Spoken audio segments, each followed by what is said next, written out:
Vamos retornando, galerinha, vamos retornando para a nossa parte 2, né? 2, né? De 3. Nossa parte 2 hoje, da nossa aula de análise lógica de programação. Hoje é a nossa última aula antes do recesso e por conta disso, né? Que nós estamos aprendendo uma nova linguagem de programação, na verdade, a primeira linguagem de programação que nós estamos aprendendo no curso técnico. Hoje, para vocês já irem aí para o recesso com a mente fresca de linguagem C, nós estamos tendo uma retomada aí, ó, de muitos conteúdos importantes para que a gente consiga compreender muito bem o que é a modularização, que é o assunto desde a aula passada, que foi ontem, e nós iremos estender também falando sobre esse conteúdo hoje, tá? Só que antes de falarmos sobre modularização, é necessário que vocês tenham fresco na mente, na cuca de vocês, todas as estruturas básicas da linguagem C. Então, por isso que hoje nós estamos fazendo a retomada, né, de muitos conteúdos super importantes que nós tivemos aí ao longo das nossas últimas aulas. Tudo certo, galerinha? Então, vamos dar continuidade à nossa aula. Vamos lá, pessoal. Então, turma, nós estávamos falando aí sobre os tipos de dados, nós estávamos falando sobre os identificadores, estávamos falando também sobre o i-comercial, que é aquele que indica o endereçamento de memória, onde a variável vai guardar uma informação. Nós falamos sobre, no caso, a entrada de dados, que a gente utiliza o scanf, e agora nós iremos falar sobre a saída de dados, que é com a nossa função coleguinha, que é o printf. Olha aí, função printf. A função printf, ela nos permite exibir informações formatadas no vídeo, né, na tela. A sua sintaxe, ela é essencialmente idêntica à função scanf. É muito semelhante mesmo. Então, se você sabe utilizar o printf, você também sabe utilizar o scanf e vice-versa, tá bom? A principal diferença entre os dois é que agora a lista de argumentos ela deve conter os valores a ser exibidos e não os endereços. Então, lá no scanf, a gente sempre utiliza um endereçamento, que é o nome da variável, e o i-comercial, tá? A gente fala o endereço. Aqui no printf, a gente não fala endereço, a gente fala a informação literal, tá? O que a gente mostra é literalmente a informação que está lá naquela variável. Então, olha aí, pessoal, printf, nós temos a formatação e nós temos os argumentos que nós utilizamos. Além disso, a cadeia de formatação realizada pela função scanf, printf no caso, ela pode conter também texto, que é exibido normalmente, tá? Sem estar adicionado aí dentro de uma variável. E caracteres de controle cuja exibição causa efeitos especiais, por exemplo. Aqui nós temos alguns caracteres que eles causam efeitos especiais nos nossos textos, quando nós estamos escrevendo algo lá na função printf. Como, por exemplo, imaginem que eu estou escrevendo assim, ó, meu nome, Amanda, e aí eu quero falar a minha idade. Ao invés de escrever a minha idade nessa mesma linha, eu quero escrever a minha idade na outra linha aqui de baixo. O que que eu faço? Eu utilizo o tal do /n. /n, aí eu coloco, por exemplo, a minha idade, certo? Quando eu faço isso, o que que acontece? Isso daqui, pessoal, essa informação não vai ser exibida nessa mesma linha aqui não, tá? Ele vai falar assim, ah, tem um /n. Então, o número 27 vai ser escrito na outra linha de baixo. Então, isso daí, pessoal, é uma forma de que a gente chama de quebrar linha, tá? De pular a linha, de ir para a próxima linha. Esses recursos a gente utiliza esses caracteres de controle. Olha aqui, ó, /n é um dos que a gente mais utiliza, na verdade, ó. O cursor avança para uma nova linha, ok? Tá certo, galerinha? Então, pessoal, ó, o cursor de controle, esse cursor que é o /n, que é o /f, que é o /a, /barra, tudo isso daí, eles são recursos que a gente utiliza para incrementar, para modificar a forma que o meu texto está sendo mostrado na tela. E aqui nós temos um exemplo desse caso, tá? Nós temos aqui mais um exemplo. Quem não fez esse exemplo, já aproveita para copiar, tá, turma? Esse exemplo aqui foi muito discutido em sala de aula. Nós fizemos esse exemplo tanto em pseudocódigo quanto também em linguagem C. Tá? Hoje o nosso foco não é falar especificamente sobre esse exemplo, mas é falar sobre os recursos que esse exemplo tem, tá bom?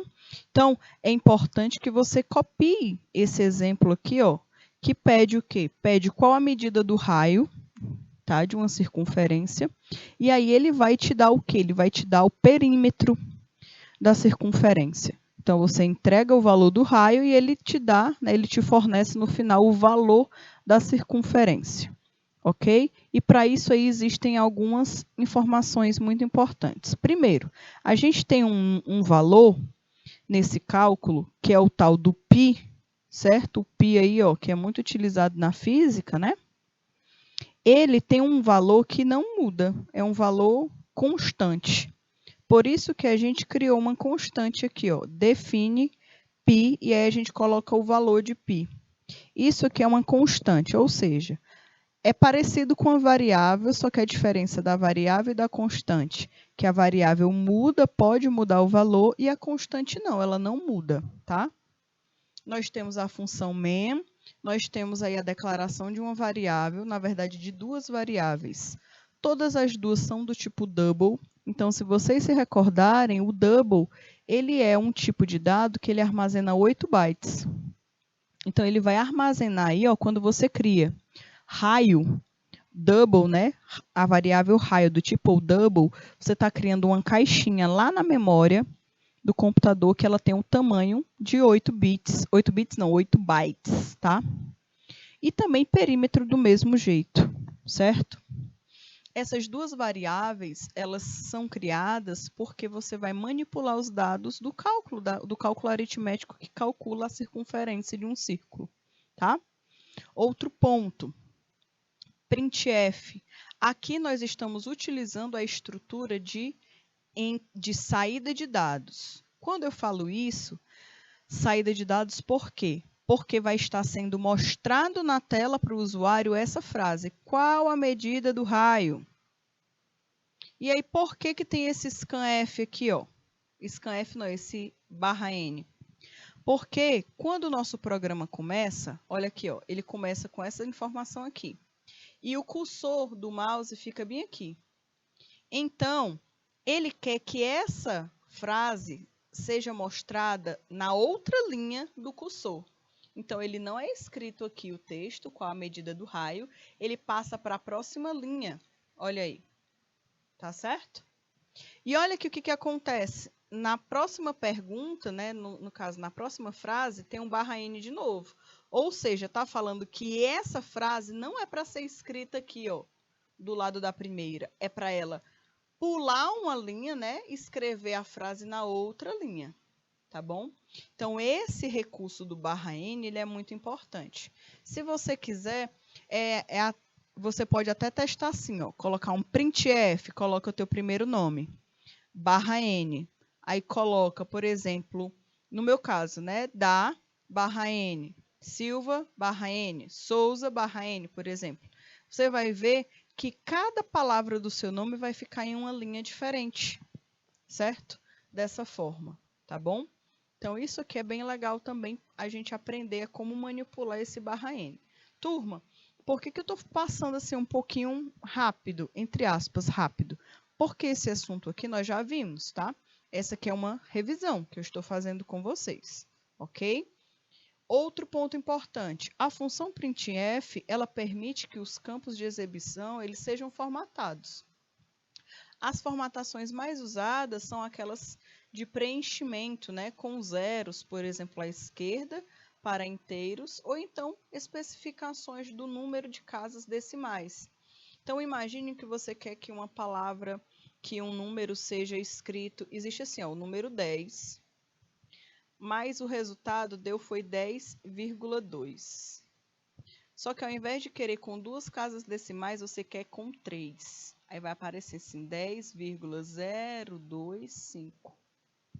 Só que você não quer mais com 3 casas decimais, você quer com 4, que é ainda com maior precisão. Aí você vai encontrar 10,0,252, por exemplo. Então, esse aqui é o mesmo número, só que a diferença foi a forma que eu pedi para que ele fosse mostrado na tela. Eu queria que ele fosse redondinho inteiro, eu queria que ele tivesse 2 casas decimais, 3 casas decimais, 4 casas decimais. Isso daqui a gente pode determinar na hora do printf, na hora de mostrar na tela o resultado. Eu defino se for um número, né?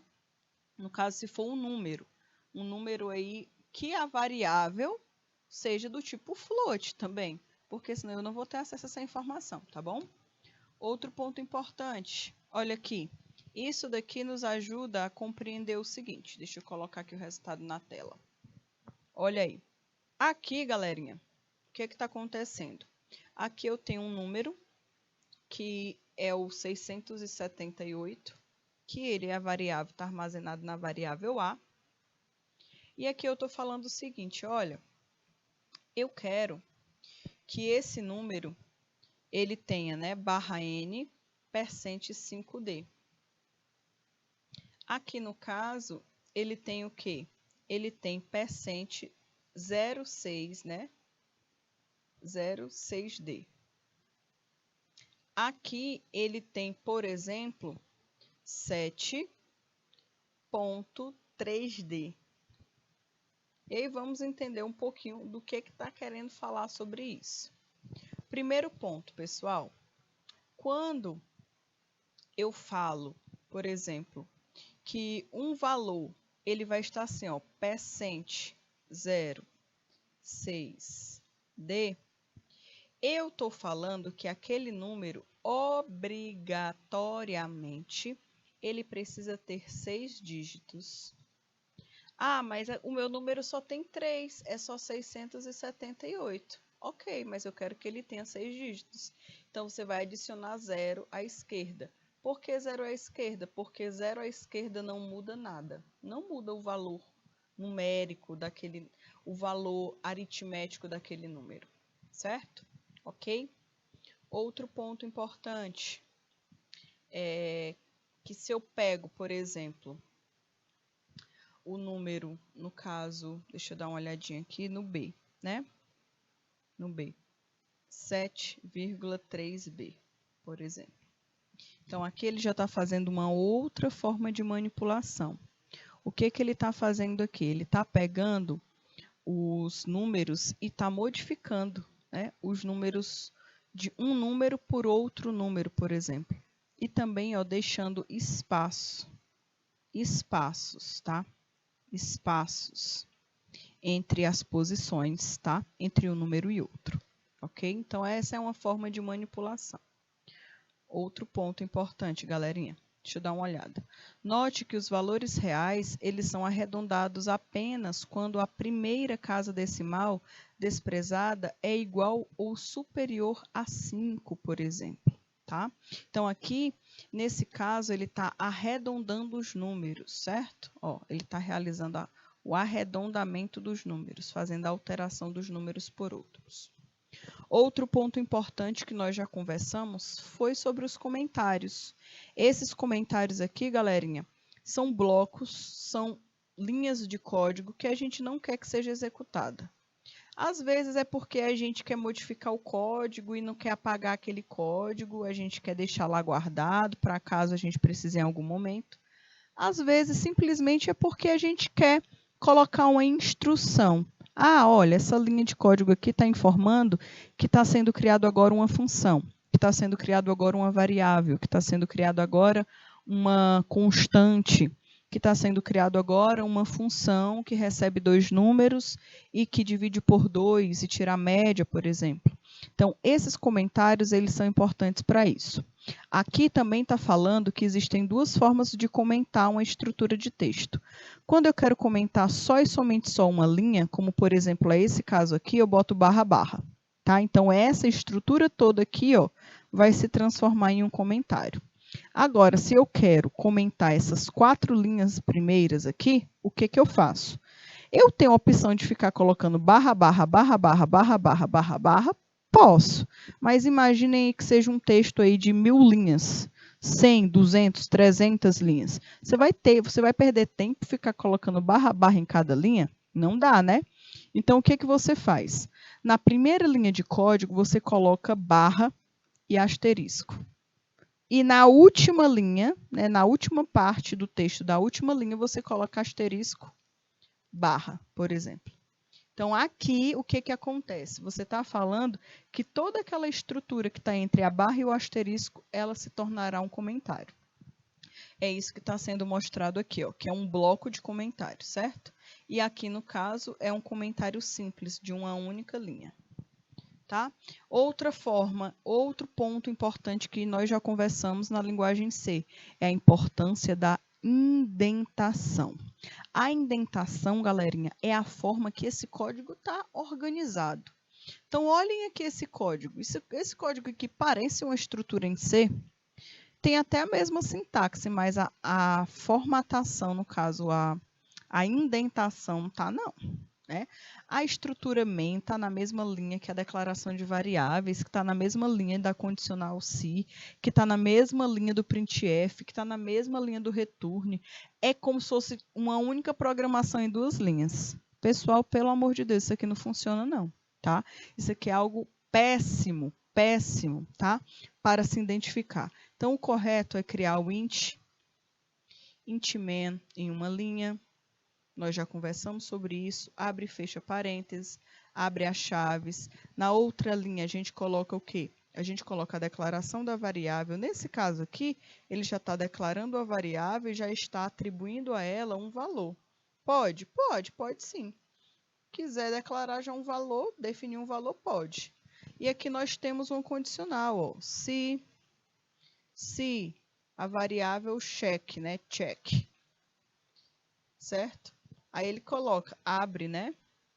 Abre aí as chaves e aí continua a programação. Então, a gente percebe que tem uma estrutura, ó. Tem uma estruturazinha, tem uma organizaçãozinha, galerinha.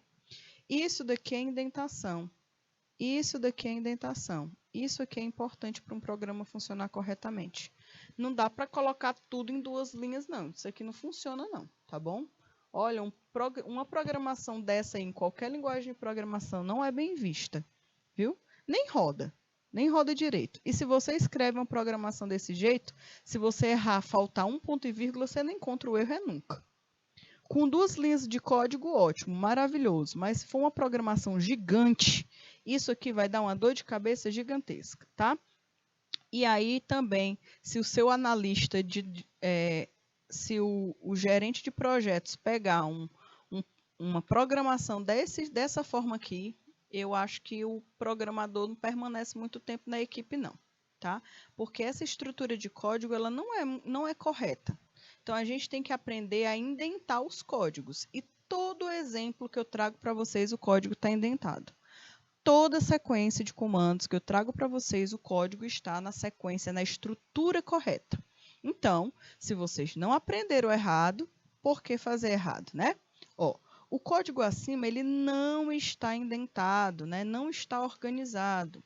Note como está complicado até ler. Apesar de ser um código extremamente simples, é simples, mas está desorganizado. E aí a gente não consegue identificar os recursos. Indentar um código nada mais é do que separar os códigos em blocos através da tabulação, tá? Colocar cada código no seu devido lugar. Cada código tem a sua estrutura, tem o seu formato, precisa estar em uma determinada posição. A linguagem C, ela possui esses 5 tipos de dados, a gente já conversou, que é o tipo de dado char, int, float, void e double. Na verdade, esses tipos de dados não devem mais ser novidade para ninguém. Só que existem outros tipos de dados que não são tão comuns assim de serem utilizados, mas é preciso que vocês saibam que eles existem, tá? São esses 4 tipos de dados aqui, que eles são dados maiores, que são utilizados em uma situação especial, tá? São esses 4 aqui, ok? Normalmente, quando a gente for utilizar esses dados, ou então quando for necessário utilizar esses dados, vocês vão perceber que é um recurso diferente que o programa precisa. Lembre-se, para um float, nenhum modificador pode ser aplicado, assim como para double, podemos aplicar apenas o long. Isso aqui, o que é que diferencia um tipo de dado de outro? É o tamanho que ele ocupa na memória. Normalmente, a gente utiliza esses modificadores, esses tipos de dados especiais, por conta do tamanho. Imaginem que vocês querem armazenar um inteiro. Um inteiro que tem uma quantidade reduzida de caracteres, né, de dígitos no caso, ele pode ser armazenado tranquilamente em uma variável comum de int, de inteiro.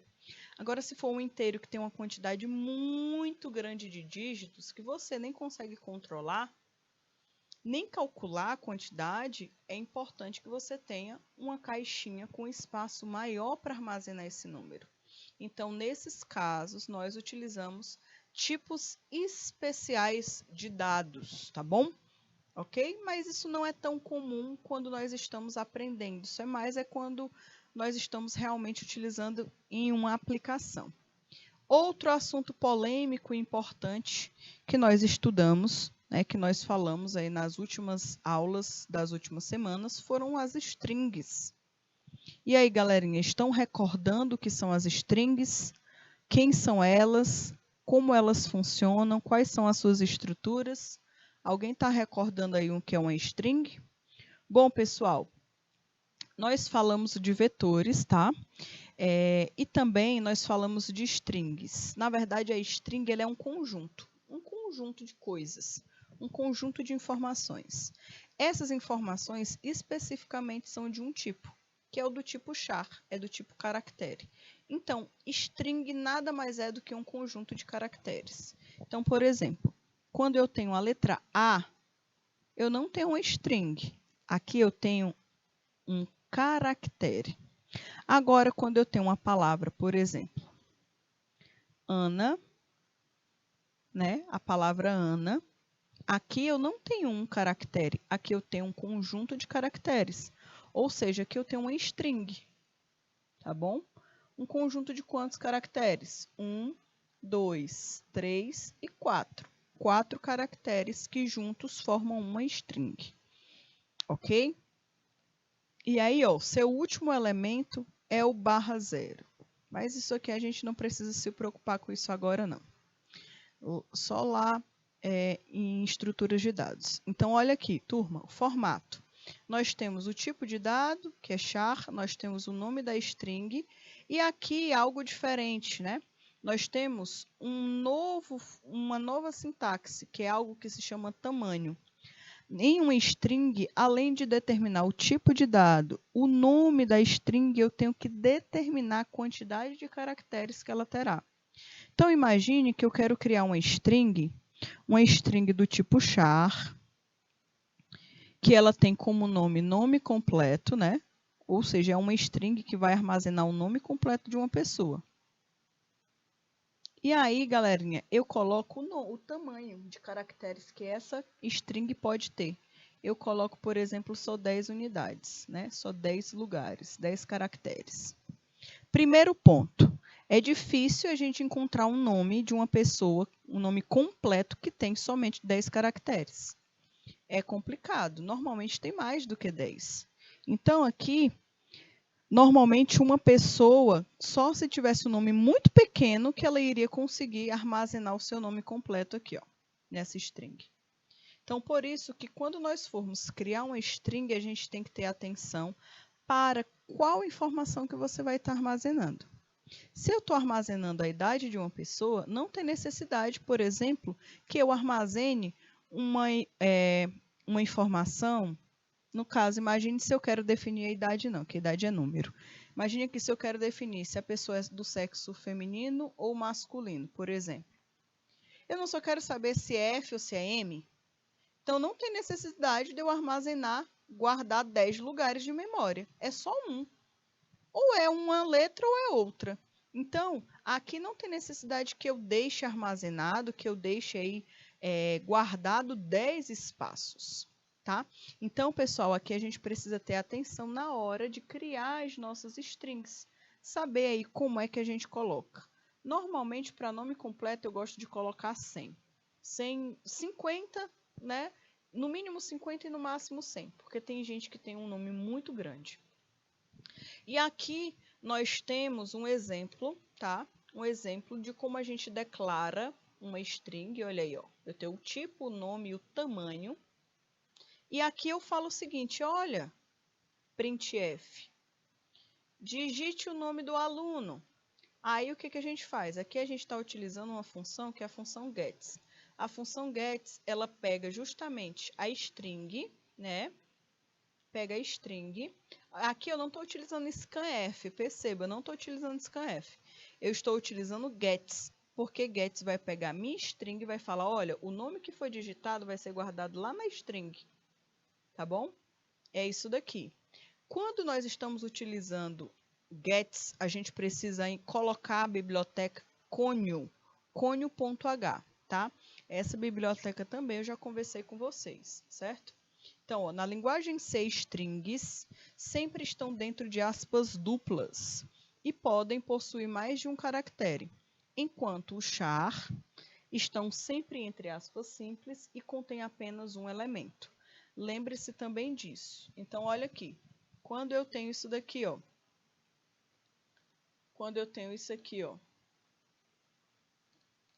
Isso aqui é diferente, por exemplo, quando eu tenho só isso aqui.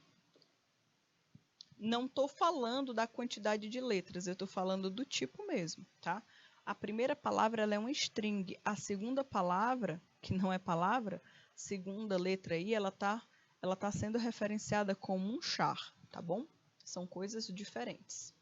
E aí, turma, um dos principais recursos que são muito interessantes na lógica de programação é a possibilidade de realizar a manipulação de string. Pessoal, a manipulação de string é extremamente interessante, principalmente, tá? Principalmente quando nós precisamos fazer o quê? Nós precisamos mexer, conseguir manipular essas informações, tá certo, galerinha? Então, olha aqui, quando trabalhamos com string, sentimos a necessidade de manipulá-la, tá? De modificar essa string, essa sequência de informações. Para isso, possui alguns comandos específicos. Eita, que esses daqui eu já conversei também muito com vocês, né? Que é o strcpy,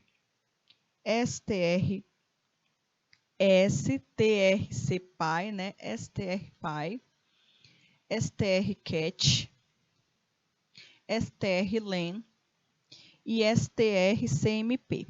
Essas quatro estruturas aqui, essas quatro formas de manipulação de string, me permitem com que eu manipule aí, ó, a sequência de informações, a sequência de conjunto de caracteres. Essa daqui, só para recordar vocês, tá? A strcpy, ela é utilizada para copiar a string de origem para a string de destino. Agora que vocês estão escutando essa palavra, né? String de origem, string de destino, eu acredito que vocês devem estar recordando. Quando eu falo para vocês o seguinte, vamos dar uma olhada no exemplo. Essa utilização do strcpy, a gente precisa chamar string, tá? A biblioteca string. Então, toda vez que você for utilizar esse recurso, você precisa chamar essa biblioteca. Outro ponto importante é o formato. É o formato que ela possui. Nós temos o quê? Nós temos que colocar o nome, nós temos que pegar a string de destino e depois a string de origem. Então, imaginem que essa string de destino, o nome dela seja educação. Eita, que eu estou escrevendo tudo errado, né? Imagine aí que essa string de destino, ela seja educação, por exemplo. Educação. E aí, galerinha, essa string de origem, ela seja canal. Tá? Então, se eu tenho cada uma delas um nome específico, quando eu utilizo strcpy, o que está fazendo? É como se eu estivesse unindo palavras. E com essa união de palavras, eu posso formar uma estrutura de string do jeito que eu quero. Nesse caso, se eu pegar a informação do destino e depois colocar da origem, a informação final vai estar assim, ó, educação canal, né? Agora, se a gente quisesse que essa informação saísse correta, a gente teria que modificar, tá? Colocar destino canal e a origem educação. E aí, no final, né, a gente conseguiria ter a informação completa. Aqui eu trouxe um exemplo para vocês se recordarem de como se utiliza essa string, tá?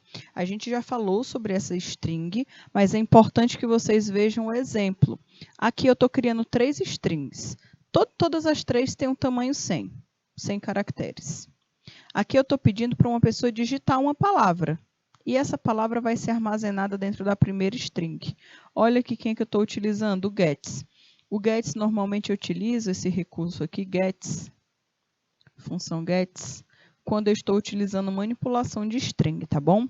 Outro ponto importante, eu tenho a strpy, strcpy, onde eu pego a string 2 que eu digitei, e aí peço para a outra string que foi digitada anteriormente ser copiada para a string de destino, tá bom? E aí no final a gente tem a união dessas duas palavras. A strcat, o objetivo dela já é diferente, é de alterar a string de origem mesmo. Faz parte da biblioteca string.h.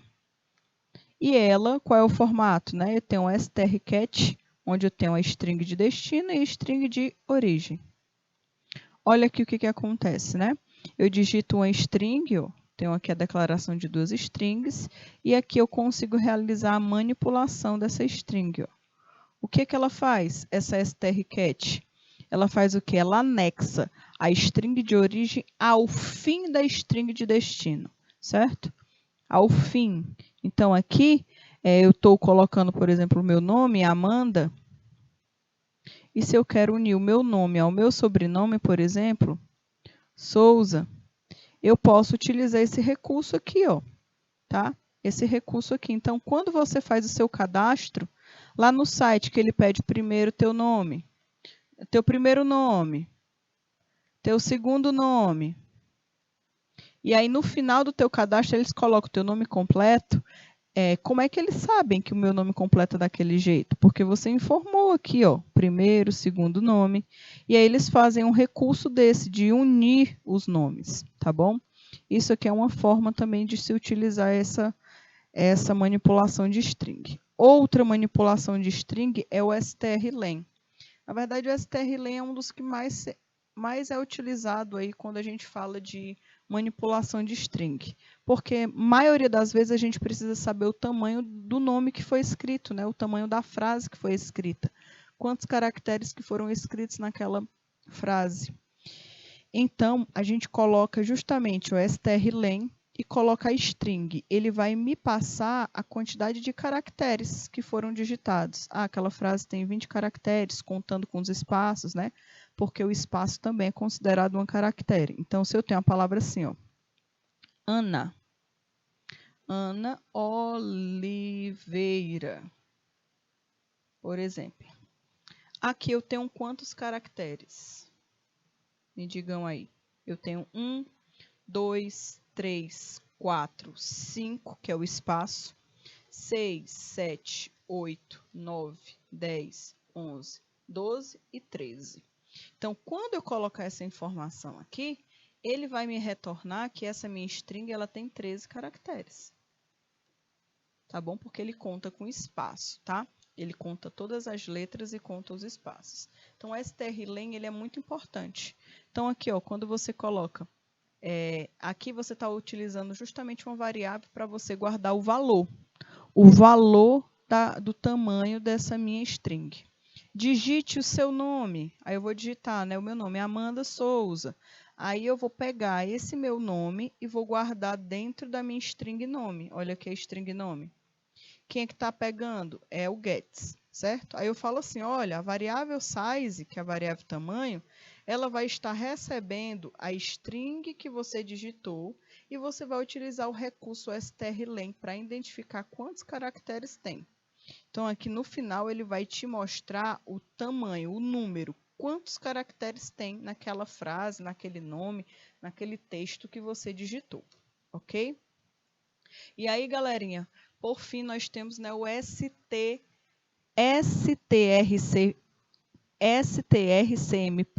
que ele é utilizado para comparar as strings. Esse aqui também é muito utilizado, principalmente quando a gente está falando de senha, tá? Então, imagine que você está criando o seu cadastro, você criou o seu cadastro em um site e ele pediu, escreva a sua senha. Aí tem aquela tal da confirmação da senha, confirme a sua senha.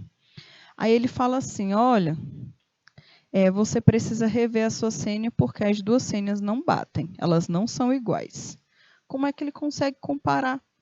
Provavelmente um dos recursos que pode ser utilizado é esse STRCMP.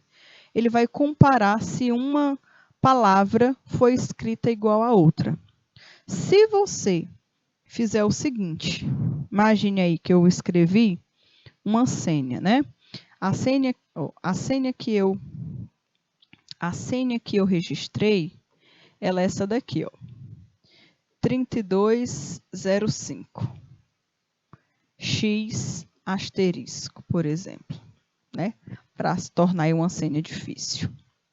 Essa daqui foi a senha que eu cadastrei. Só que na hora de entrar no meu site, eu nem me toquei. Aí eu estou digitando, ó, eu vou digitar a senha no site, aí eu coloco espaço, né? No caso, estou colocando esse símbolozinho aqui só para vocês verem que tem um espaço. Vou tirar porque vai que vocês, né, se confundem. Então, ó, tem um espaço, eu coloquei 3205. X asterisco. Essa daqui está igual a essa? Visivelmente, tá. As duas senhas são a mesma, tá igual. Não tem nenhum caractere diferente.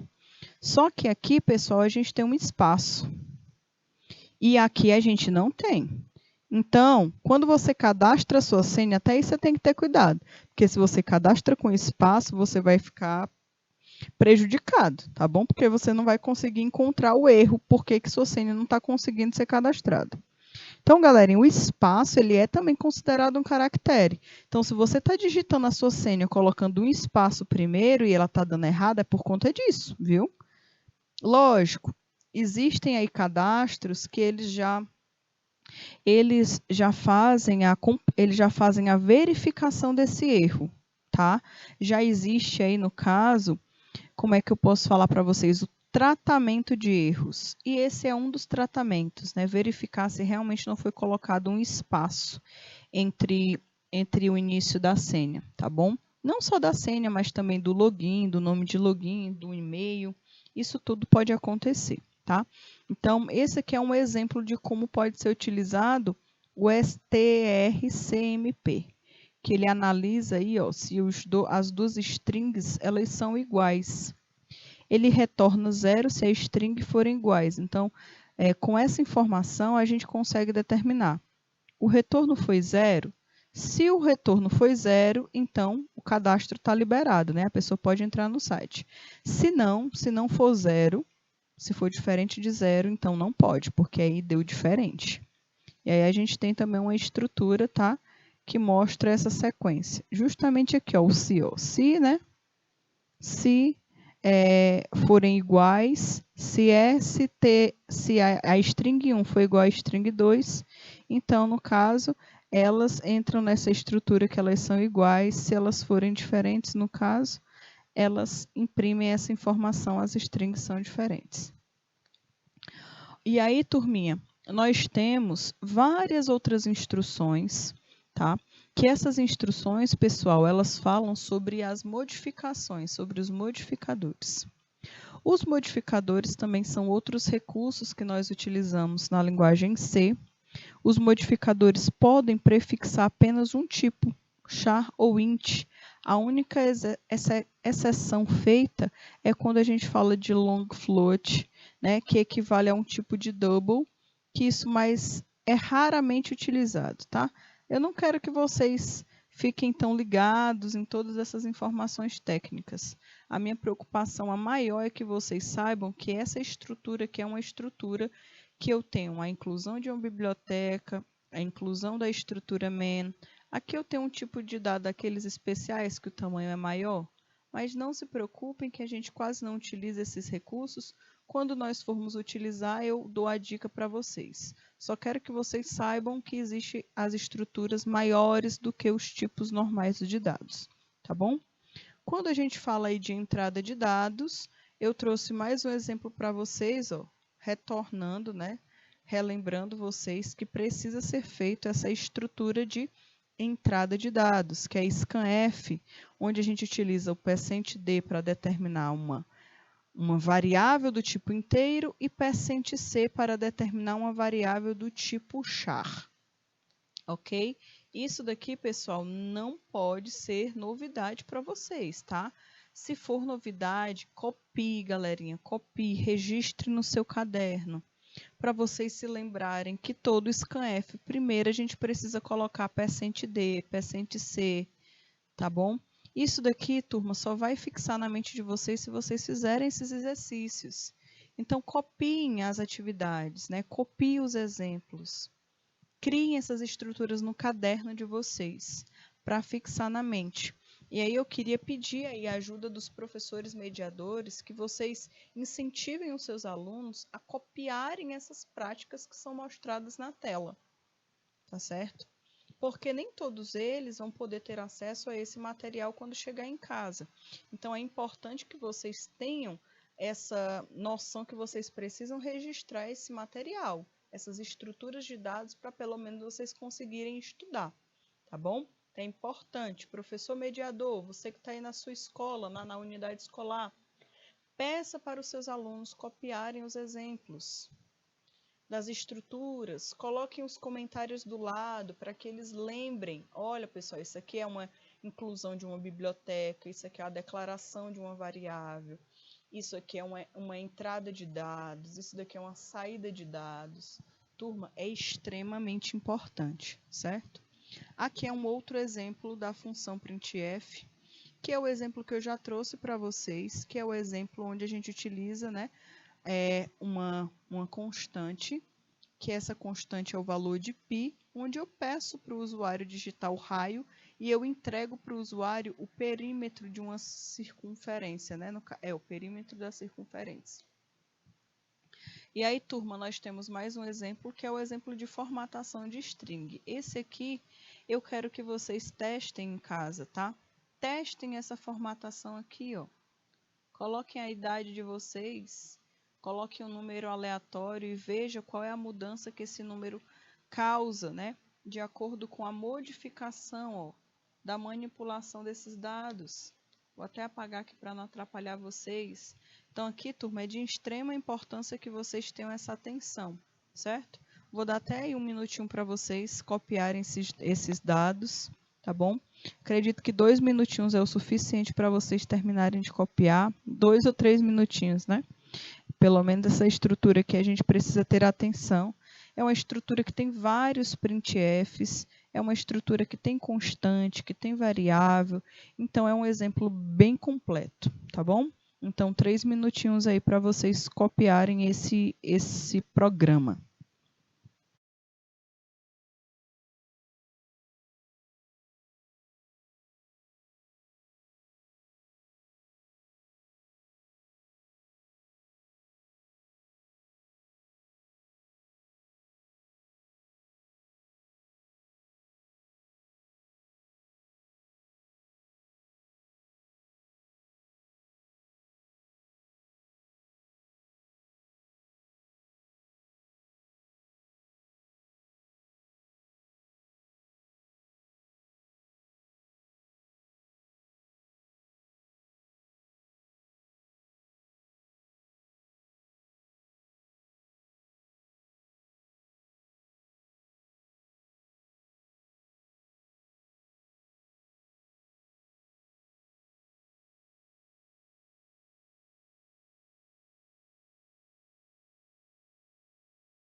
Então, galerinha, aqui nós temos mais um dos exemplos, né?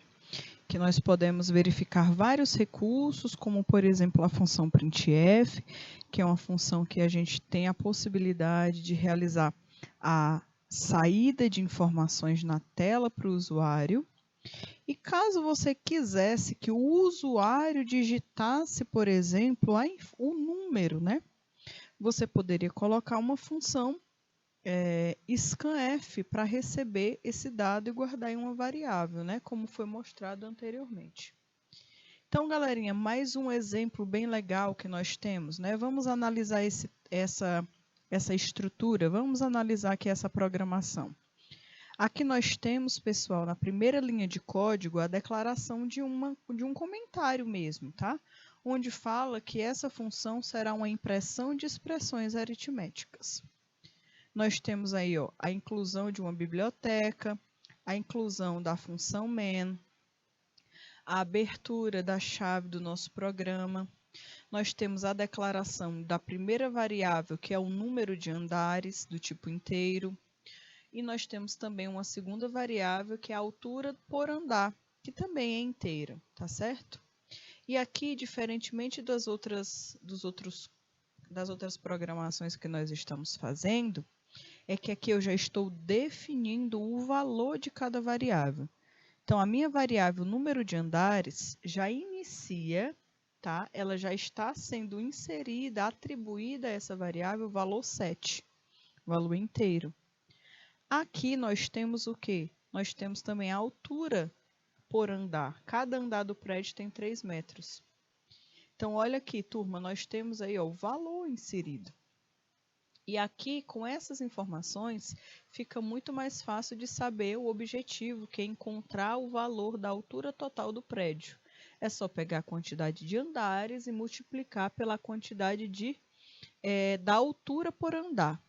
Então, se eu tenho 7 andares, cada andar tem 3 metros, então eu multiplico 7 vezes 3, eu tenho 21 metros.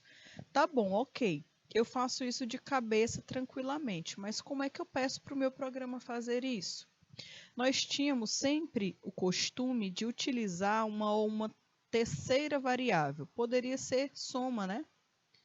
Soma não, que não é nenhuma soma, é uma multiplicação. A gente pode colocar quantidade total, né? QTD, por exemplo. E esse QTD, ele ia receber quem? Ele ia receber a altura, né? Vou resumir aqui o tamanho da palavra, da variável, porque senão não dá para colocar aqui. A altura vezes quem? Vezes o número, né? O número de andar, por exemplo. Então, nós estávamos acostumados a isso, né? A que uma variável recebesse uma expressão aritmética e aí guardasse dentro da variável o valor. Aqui, nesse exemplo, ele está trazendo um recurso diferente. Ele está trazendo um recurso onde no próprio printf, que é a função que eu mostro na tela, que é a função de saída de dados, eu já faço o próprio cálculo matemático, tá? Olha aí. Número de andares vezes a altura. Então, o que é legal do printf? Que ele não mostra isso daí. Número de andares versus a altura. Ele não vai mostrar isso. Ele vai mostrar o valor da expressão aritmética. Então, ele vai, olha aqui o que foi que apareceu. Ele só vai aparecer o valor, né? 20 metros. Por que ele apareceu essa palavra metros depois de 21? Olha aqui, eu não estou digitando a altura total. Aí eu coloquei percent de e metros. Aonde eu coloco, né, o meu identificador, é onde eu quero que o valor daquela informação apareça. Eu também já tinha conversado com vocês sobre isso. Então, se eu coloco o percent de aqui entre prédio e metros, é aqui que o valor daquele cálculo matemático vai aparecer. Se eu colocasse lá no final, ia aparecer assim, a altura total do prédio metros é 21, no caso 21. Então, isso daqui define qual é o local que a minha informação vai aparecer, tá? Isso também é uma outra informação que eu quero trazer para vocês se ligarem. Olha aqui, mais uma vez, falando dela. Ó. Aqui eu estou definindo onde a informação vai aparecer, tá bom? Onde a informação vai aparecer. Esse aqui é um outro exemplo. Um outro exemplo onde eu faço o quê? Eu simplesmente pego duas variáveis, só que aqui, além de atribuir um valor à variável, ó, eu estou pegando uma terceira variável para receber a soma no caso não, o cálculo da média, né? O cálculo da média desses dois valores. E aqui o que é mais legal, que nesse exemplo ainda tem comentários, né? No primeiro momento da execução, esse sinal %f vai ser substituído, né, pelo valor da variável. Então, é onde o %f está, onde o %d está, onde o %s está, é onde ficará o quê? Onde ficará, tá? Onde ficará a informação da variável, tá certo, galerinha? Outro ponto importante, pessoal, para que todos nós possamos analisar, certo? São também as variáveis, tá? Olha aqui, as variáveis, elas possuem todas elas o tipo float. Se eu quisesse, ao invés de ficar colocando essa variável aqui, eu simplesmente poderia fazer isso aqui, ó. Eu poderia colocar aqui, ó, vírgula, e colocar aqui média também, ó. Média poderia ficar aqui. Não são todos do mesmo tipo? Nem precisaria dessa linha de código aqui, ó. Tá bom? Essa daqui também é uma outra forma da gente também até reduzir a quantidade de linhas de código do nosso programa. Tá certo? E aí, turminha, outro assunto também que foi muito falado, que eu tive todo o cuidado de trazer para vocês, em mais de uma aula nós conversamos sobre esse assunto, nós falamos sobre os vetores. Vocês estão recordando aí quem são esses vetores? Primeiramente, nós falamos das strings, que as strings, elas são conjuntos de caracteres. Então, são conjuntos de letras, tá bom? Só que aqui, em um vetor, ele é diferente. Aqui nós temos um conjunto de informações, mas não necessariamente precisam ser só caracteres. Aqui nós podemos colocar números, nós podemos colocar caracteres, nós podemos colocar letras. Só que o que é interessante dos vetores é que os vetores é como se fosse um conjunto de variáveis, sabe? Onde são várias variáveis que são criadas, que cada variável é como se elas estivessem guardadas todas em uma caixinha maior, e cada variável tem um endereço de memória naquela variável grandona. A gente vai entender já já o que isso significa melhor, tá bom? Vou trazer alguns exemplos para vocês se recordarem. Mas olha aqui, aqui nós temos dois exemplos, que no caso é a declaração e a instanciação. Quando a gente fala da palavra declarar, é onde nós estamos criando. Quando nós estamos falando na palavra instanciar, ou seja, instanciação, é onde eu estou guardando uma informação dentro daquele vetor, né? Dentro daquela caixinha. Então, no primeiro retângulo, essa primeira estrutura de declaração, aqui eu estou criando. Ó. Eu estou criando um vetor do tipo inteiro, que tem como nome número, né? Que tem como nome número, e ele possui 10. Mas aqui, será que é 10 caracteres igual lá na string? Não, pessoal, aqui é o seguinte. Aqui eu estou criando como se fosse isso aqui, ó. Estou criando uma caixinha, 2, 3, 4, 5, 6, 7, 8, 9, 10. Estou criando 10 caixinhas. Não ficaram muito bonitinhas, não, mas é só para vocês entenderem e é para vocês imaginarem que todas essas caixinhas tenham o mesmo tipo, o mesmo tamanho, sejam do mesmo jeito e, principalmente, elas estão ó, pertinho uma da outra, tá? E aí, todas essas caixinhas, elas são do tipo inteiro e elas têm como nome número. Mas como é que eu consigo identificar qual é a informação que está aqui e qual é a informação que está aqui? É porque existe uma tal de algo que se chama de índice. Nós temos aí uma numeração que define a posição que aquela informação está armazenada no vetor. Então, esse primeiro quadradinho é o 0. Sempre, todo primeiro quadradinho de um vetor, a posição é 0, tá? E aí, a segunda posição é 1, a terceira posição é o 2, e assim sucessivamente. Então, sempre, primeira posição, o valor é 0, tá? Isso aqui é algo padrão, tá bom, pessoal? E aí, galerinha, olha aqui, eu tenho o primeiro x, está marcado em qual posição? Está marcado, né, na posição que tem o índice 2, né? Índice 2, mas na posição 3, ó, 1, 2, 3. Mais o índice 2. Então, a gente tem que determinar qual é a posição e qual é o índice, para a gente não se confundir. Vamos tentar entender um pouquinho melhor. Isso daqui são os tipos de vetores, mas já já a gente consegue verificar melhor sobre isso. Então, aqui. Pessoal, daqui a pouco nós vamos ter o nosso intervalinho e já já a gente continua a manipulação de vetores, tá certo? Até já já, galerinha!